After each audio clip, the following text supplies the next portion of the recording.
అందరికీ నమస్కారం. ఈరోజు మనం చూడబోయే మరో జ్యోతిర్లింగం భీమశంకర జ్యోతిర్లింగం. ద్వాదశ జ్యోతిర్లింగాలలో 6వ జ్యోతిర్లింగమైన ఈ భీమశంకర్ జ్యోతిర్లింగం పూణేకి 150 కిలోమీటర్ల దూరంలో ఉంది. సహ్యాద్రి పర్వతాలలో డాకిని పర్వతం పైన వెలసి ఉన్న ఈ భీమశంకర జ్యోతిర్లింగ విశేషాలు ఈరోజు మనం తెలుసుకుందాం. ఈ వీడియో ఆద్యంతం చాలా అందంగా ఉంటుంది. ఆ పర్వతాలు, సహ్యాద్రి పర్వతాల్లో ఆ ఫారెస్ట్ చాలా అందమైన ప్లేసెస్లో చిత్రీకరించాను. మీరందరూ చూసి ఆ పరమశివుని ఆశీస్సులు పొందండి. అలాగే మీ కామెంట్స్ని ఇవ్వండి. Thank you very much. Bhimashankar జ్యోతిర్లింగం చూడడానికి మొదట నా ప్రయాణాన్ని హోమ్ టౌన్ నుంచి బెంగళూరు ఎయిర్పోర్ట్కి బయలుదేరాను. మా హోమ్ టౌన్ నుంచి పూణే నుంచి by car Bengaluru airport to Bhimashankar reach అవ్వాలని చేరుకొని, యాక్చువల్గా పూణే నుంచి రోడ్డు మార్గంలో భీమశంకర్ 5 hours భీమశంకర్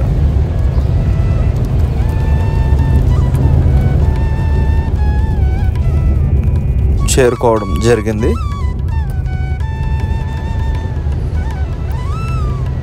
ఈ భీమశంకర్ క్షేత్ర పురాణం, స్థల పురాణాన్ని మీకు వాయిస్ ఓవర్లో వీడియో మూవ్ అయినప్పుడు చెప్తాను. చాలా గొప్ప క్షేత్రం. ద్వాదశ జ్యోతిర్లింగాలలో 6వదైన జ్యోతిర్లింగం భీమశంకర్ జ్యోతిర్లింగం. బెంగళూరు ఎయిర్పోర్ట్కి కొంచెం లేట్గా చేరుకోవడం. మేము వెళ్ళే టయానికి బోర్డింగ్ అప్పుడే స్టార్ట్ అయిపోయింది.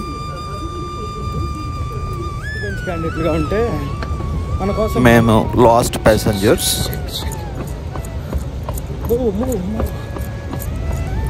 ఫస్ట్ టైం కొంచెం లేట్గా రావడం, హరిబరిగా జర్నీ స్టార్ట్ అయింది.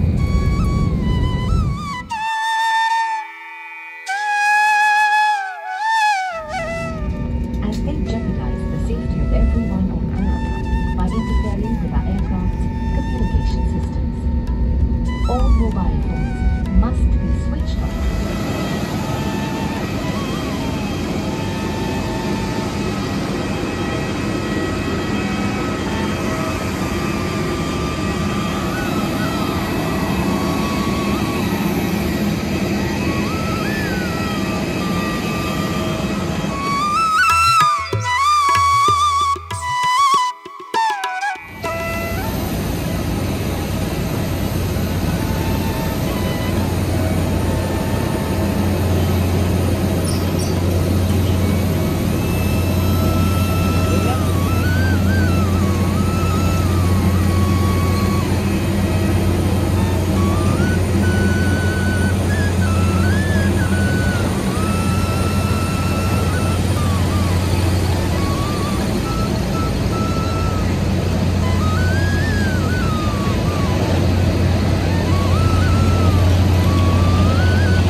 పూణే ఎయిర్పోర్ట్లో మనం భీమశంకర్కి వెళ్ళడానికి ఆల్రెడీ నేను ట్యాక్సీ బుక్ చేశాం. బట్ అనివార్య కారణాల వల్ల ట్యాక్సీ రీషెడ్యూల్ అయింది. వేరే డ్రైవర్ కోసం పూణే ఎయిర్పోర్ట్ బయట ఒక హాఫ్ అన్ అవర్ వెయిట్ చేయాల్సి వచ్చింది.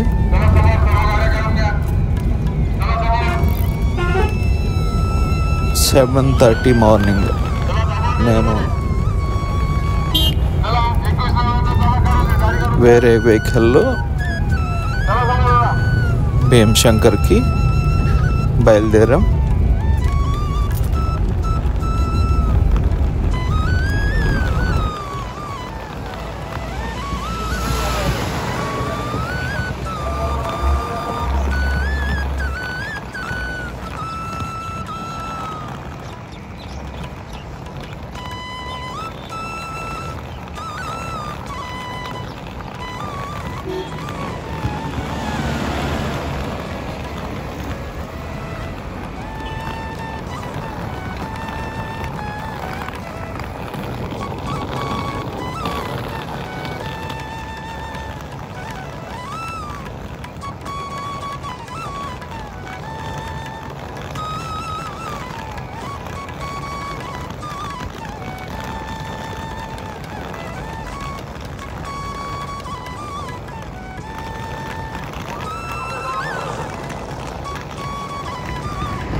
భీమశంకర్కి వెళ్ళే దారిలో టిఫిన్కి ఓ ప్లేస్లో నిలిపాం. ఇది మహారాష్ట్రియన్స్ ఇష్టమైన టిఫిన్. మనకి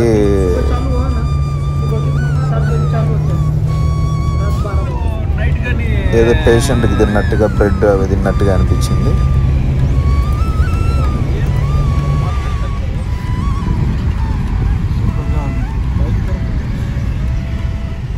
ఇది భీమశంకర్కి పోయే రూట్లో పరిసర ప్రాంతాలు. పూనా అంతా మన మాదిరే ఉంది, క్లైమేట్ ఎవ్రీథింగ్.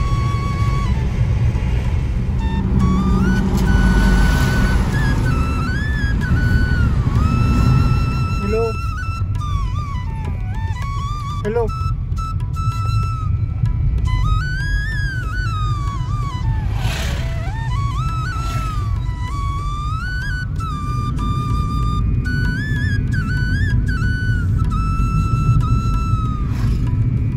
ये पूरा घाट सेक्शन है। लास्ट तक ये सह्याद्री पर्वत है पूरा।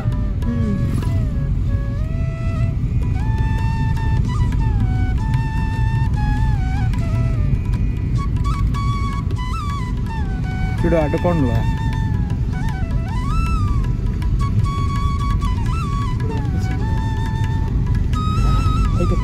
ఇప్పుడు కనిపిస్తుంది.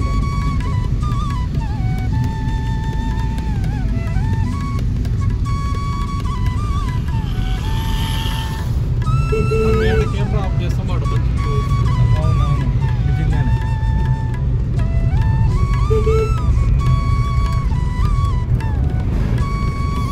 ప్రయాణం మొత్తం అంతా ఘాట్ సెక్షన్ చిన్న చిన్న పల్లెలు. రిమోట్ విలేజెస్ 20 years బ్యాక్ వెళ్ళిపోయినాను. అడవుల మధ్య, లోయల మధ్య భీమశంకర్ ప్రయాణం కొనసాగింది.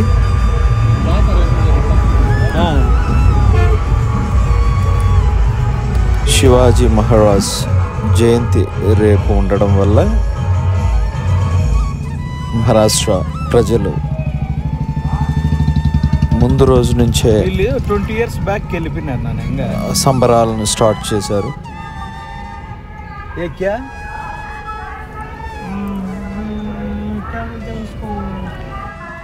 ऑर्केस्ट्रा महाराष्ट्रीयन भाषा में तमाशा तमाशा.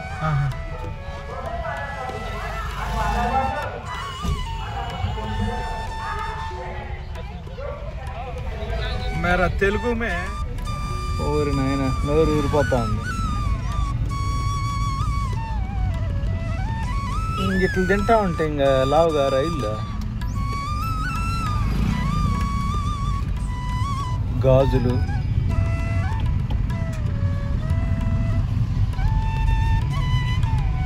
బండ్లో ఏమో మధ్య అయిపోయింది, మధ్యరంగా ఉందే.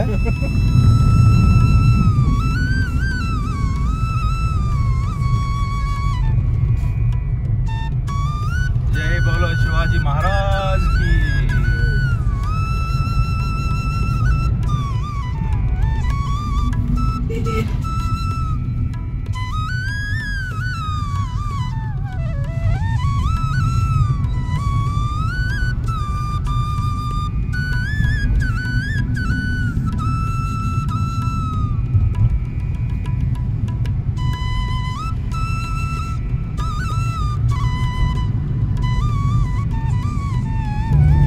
ఈ భీమశంకర క్షేత్రం 12 జ్యోతిర్లింగాలలో 6వ జ్యోతిర్లింగం.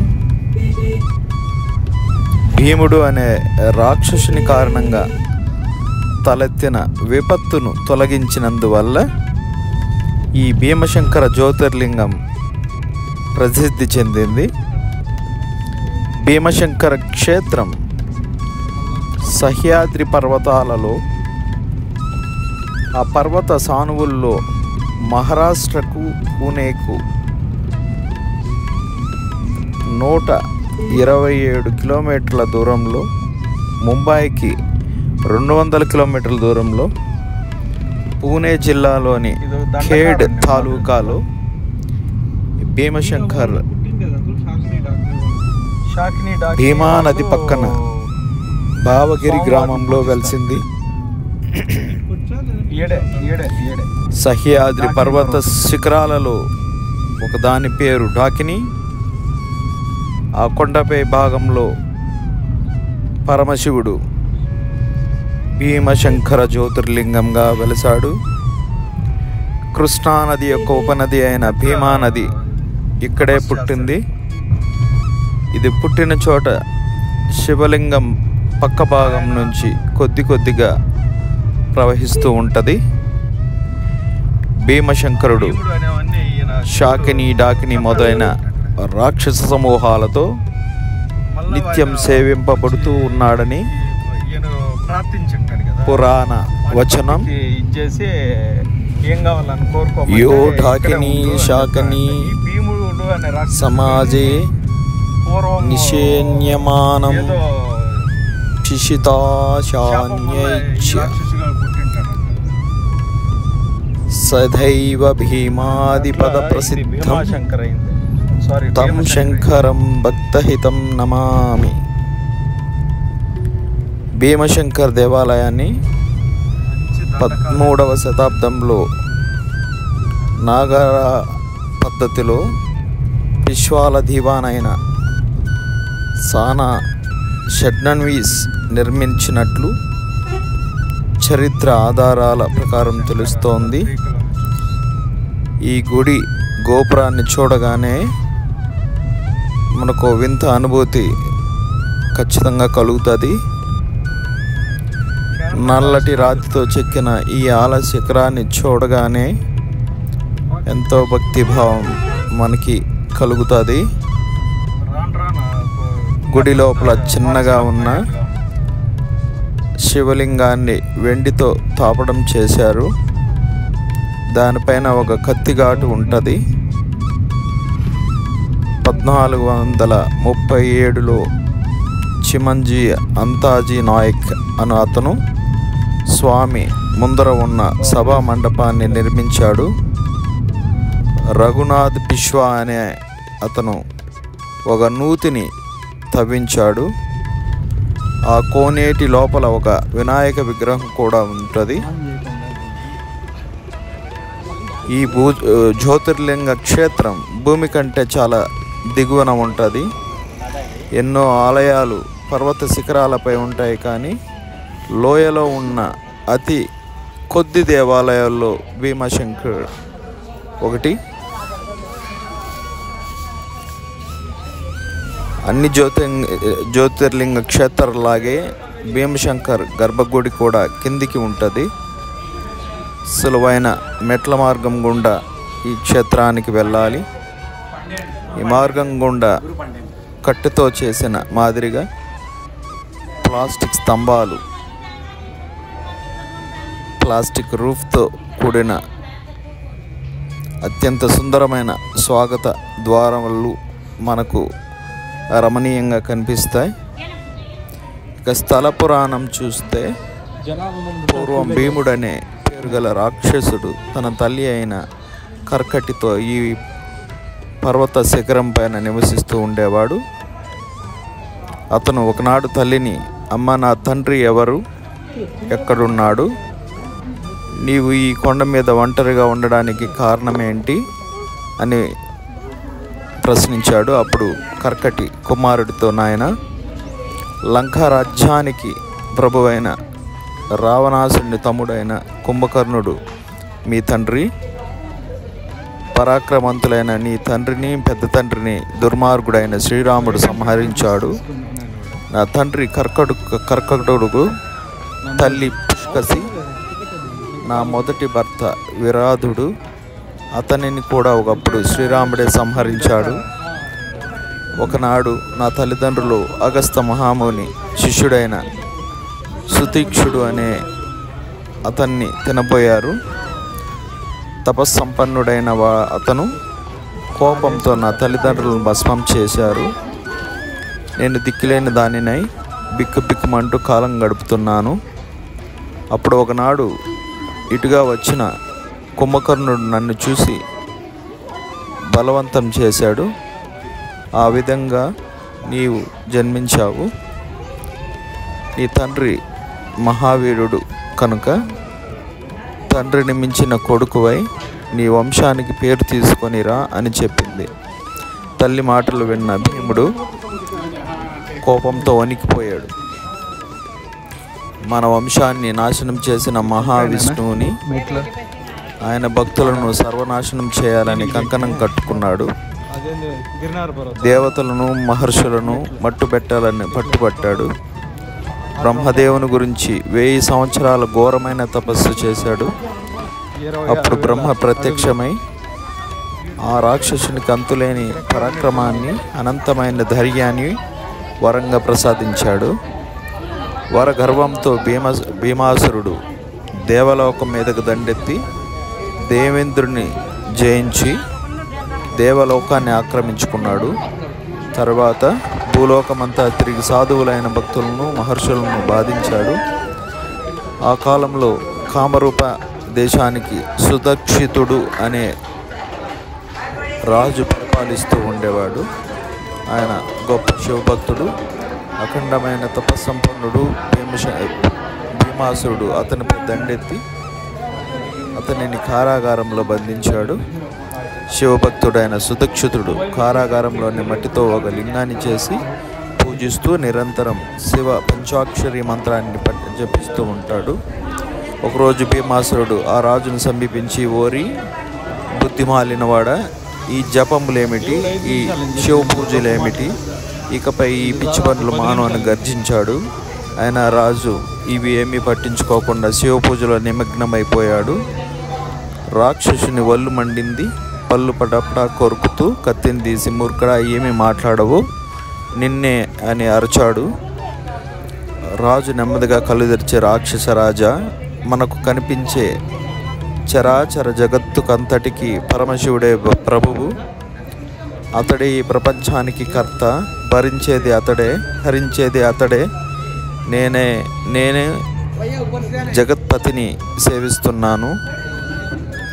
నీ గర్జనలు గాండ్రింపులు నన్ను ఏమి చేయలేవు అన్నాడు. అంతటితో భీముడు మరింత మండిపడుతూ వికటాట్టహాసంతో కత్తిని జులిపిస్తూ, ఈ లోకానికి వీడేనా కర్త, వీడేనా రక్షించేది. ఇప్పుడు ఈ లింగాన్ని నా కత్తితో ముక్కలు ముక్కలు చేస్తాను, తనను తాను రక్షించుకోమను అని కత్తినెత్తి శివలింగాన్ని నరకబోయాడు. అంతలో శివలింగం నుంచి శివుడు ఆవిర్భవించి రాక్షసుని భస్మం చేశాడు. సుదక్షుడు భక్తి పారవశ్యంతో శివుని పాదాలపై పడి నమస్కరించి ఎన్నో విధాలుగా స్తుతించాడు. పరమశివుడు కరుణాకటాక్షం వలన లోకాలకు భీమాసురుడి పీడ విరగడయింది. ఈ విషయం తెలుసుకున్న తారకాసురులు ఈ కామరూప దేశంపై దండెత్తగా సహ్యాద్రి పర్వతాలలో జరిగిన పోరులో శివుడు చెమటోడ్చి అసుర సంహారం చేశారని పురాణ గాథ. ఈ విధంగా రాలిన చెమట బొట్లే భీమా నదిగా గుర్తింపు వచ్చింది. భీమాసురుని తల్లి కర్కటికి కుమారుని శరీరం పాతాళం నుంచి భూమి మీదకు వచ్చి శివుని గురించి దినాతి దీనంగా ప్రార్థించగా పరమశివుడు దర్శనమిచ్చి వరం కోరమన్నాడు. అప్పుడు ఆమె తన తనయుడి పేరు చిరస్థాయిగా ఉండేటట్లు అదే ప్రదేశంలో జ్యోతిర్లింగంగా శివుడు వెలయాలని కోరుకునింది. అంతటా పరమశివుడు ఆమె కోరికను మన్నించి భీమశంకర జ్యోతిర్లింగంగా ఆ సహ్యాద్రి పర్వతాల్లో వెలసాడు. ఇది మనకు చరిత్ర ప్రకారం తెలుస్తున్న కథ.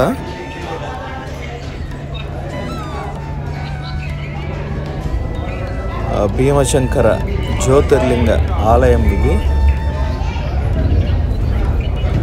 స్వామివారి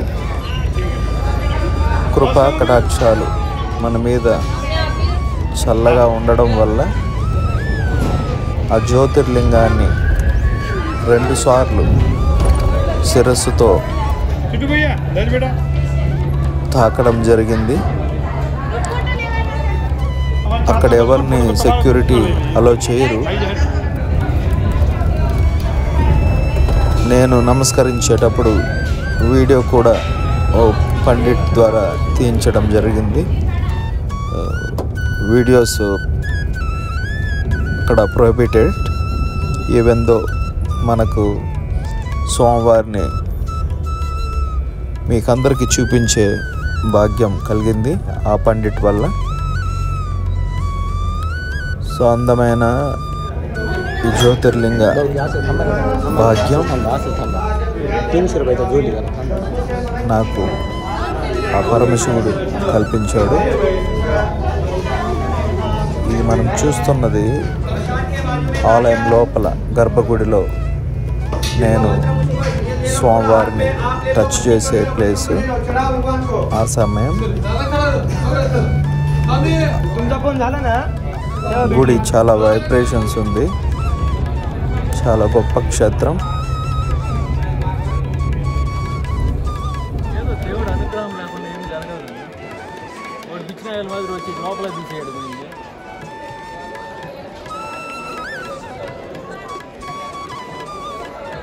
ఈడ ఫోటో తీసుకున్నాం. ఈడ ఇట్లా తీసుకున్నాం బ్యాక్గ్రౌండ్.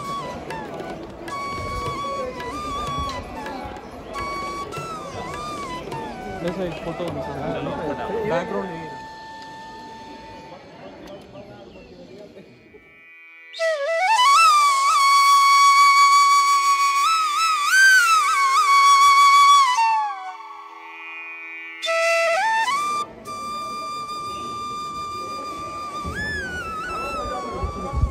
देखो एक बार ఓకే.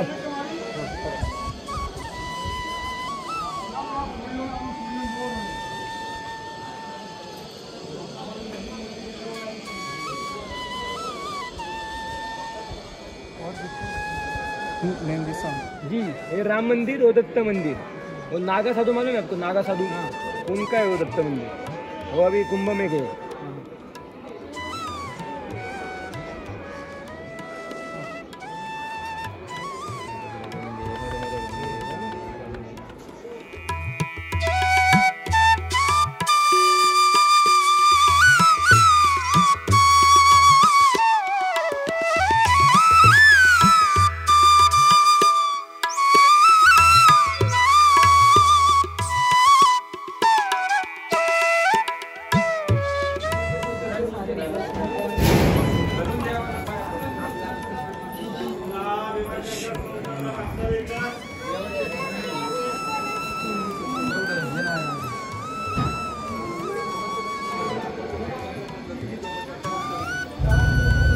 ఇక యాత్ర మార్గం గురించి చెప్పాలంటే ముంబై, పూణే, ఔరంగాబాద్, అహ్మదాబాద్ నుండి అనేక విధాలుగా వాహన సౌకర్యాలు ఉన్నాయి. ముంబై, పూణే నుంచి బస్సు ఫెసిలిటీస్ ఉన్నాయి. 124 కిలోమీటర్స్ దూరంలో ఉండే పూణే రైల్వే స్టేషన్ మనకు అందుబాటులో ఉన్న నగరం. 200 కిలోమీటర్ల దూరంలోని ముంబై రైల్వేతో పాటు విమాన సౌకర్యం కూడా కలిగి ఉంటుంది. భీమశంకర్కి దగ్గర రైల్వే ప్రదేశం ఖజ్రత్కు రైల్లో వెళ్ళి అక్కడి నుంచి బస్సులో 40 కిలోమీటర్లు ప్రయాణం చేసిన తర్వాత సుమారు 4 గంటల పాటు ట్రెక్కింగ్ చేసి భీమశంకర్ జ్యోతిర్లింగం వెలిసిన ఖండాస్ చేరుకోవచ్చు. ఒంటరిగా ట్రెక్కింగ్ చేయకండి. ఖజ్రాత్ నుండి దేవాలయం వరకు బస్సు మార్గం లేదు. ఖండాస్ చిన్న గ్రామం, ఇట కొన్ని సత్రాలు కట్టినారు. పర్వదినాల్లో వసతి దొరకడం కూడా కష్టం. చిన్న హోటల్స్, కాఫీ హోటల్స్. NH50 దారి గుండా పూణే నుండి 88 కిలోమీటర్ల దూరం పైనుంచి ఇక్కడి నుంచి 59 కిలోమీటర్స్ SH112 SH54 ద్వారా భీమశంకర్కు చేరుకోవచ్చు. ఈ 58 కిలోమీటర్లో ఎటువంటి సెల్ ఫోన్ కూడా పనిచేయదు, కానీ GPS పనిచేస్తుంది. దారి మధ్యలో ఒక ప్రాజెక్ట్ కూడా మనం చూడవచ్చు.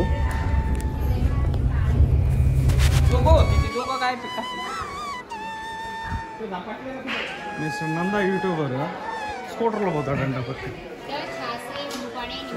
వీడియో. నాకు అదే బాధ వీడియో రాలేదు, పక్కన తెచ్చింది. వాడు ఆడు తీసే భయపడుతున్నాడు. నేను ఇంకోటి తెలుసా, లాక్ అయిపోయింది. లాక్ అయిపోయింటే నేను ఆన్ చేసి లేకుంటే అది ఒకటి అనుకుంటున్నాను. నేను ఇద్దాం అనుకుంటున్నాను.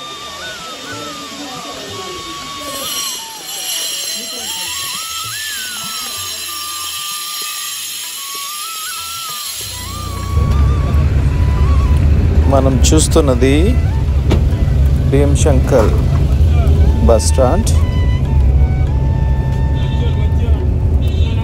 పూణే నుంచి మార్నింగ్ 6 నుంచి భీమాశంకర్ బస్ స్టాండ్ ఎవ్రీ 1 అవర్కి ఒక్కొక్క బస్సు ఉంటుంది, అప్ టు 11 వరకు. ఇక్కడ హోమ్ స్టేస్ గానీ ఉన్నాయి.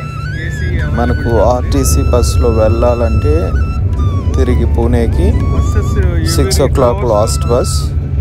తర్వాత మనకి బస్సెస్ దొరకవు. సో అర్లీగా పూణే శివాజీ నగర్ బస్ స్టాండ్ నుంచి మనం మహారాష్ట్ర బస్ ట్రాన్స్పోర్ట్ నుంచి మనం బస్సెస్ క్యాచ్ చేయొచ్చు. ప్రైవేట్ వెహికల్స్ లేవు, కార్స్ ఉంటే కార్లో రావచ్చు.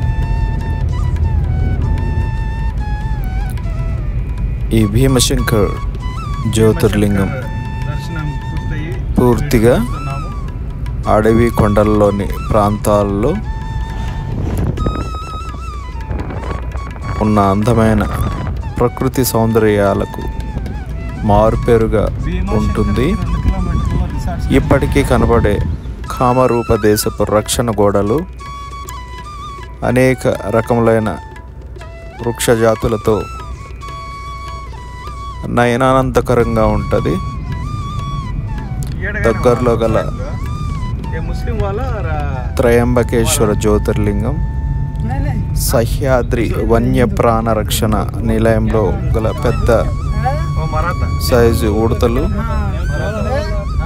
ట్రెక్కింగ్ గల అనేక అవకాశాలతో ఈ ప్రాంతం ఎప్పుడు రద్దీగా ఉంటుంది. అయితే అనుకూలమైన కాలం ఆగస్టు నుంచి ఫిబ్రవరి నెలలు, వేసవిలో వర్షాకాలంలో ఇక్కడి వాతావరణం యాత్రికులకు అనుకూలంగా ఉండదు. ఖండాస్ నుంచి 2 నడక మార్గాలు ఉన్నాయి. ఈ మార్గాల ద్వారా సుమారు 6 గంటలు సమయం పడుతుంది. శారీరకంగా దృఢంగా లేని వారికి వర్షాకాలం, వేడికాలంలో నడక మార్గం అత్యంత క్లిష్టమైనది. ఖండాస్ నుంచి రవాణా సదుపాయం ఉండదు. కనీసం 5-10 మంది ఉంటేనే నడక మార్గం వైపు వెళ్ళాలి, లేకుంటే ట్రెక్కింగ్ చేయకండి.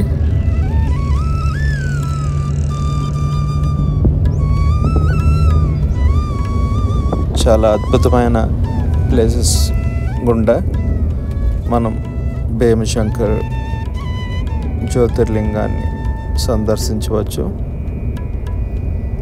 వెళ్ళే మార్గం కూడా చాలా సుందరంగా ఉంది.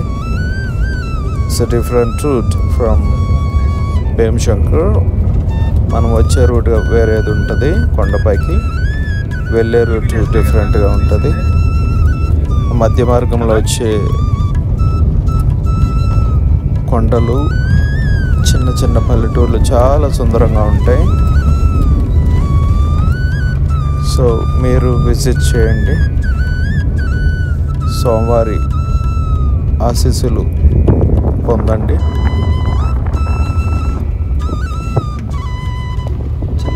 ఇక్కడి నుంచి అందమైన ఆ ప్రకృతిని మీరే చూడండి. అది ఇన్ఫ్లుయెన్స్ అట్లా వచ్చేస్తుంది. ఎక్కువ సార్లు చూస్తాం కదా, వాడిని నువ్వు రోల్ మోడల్ అనుకో.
Stay blessed. We'll meet in another Shivling tomorrow. Thank you very much.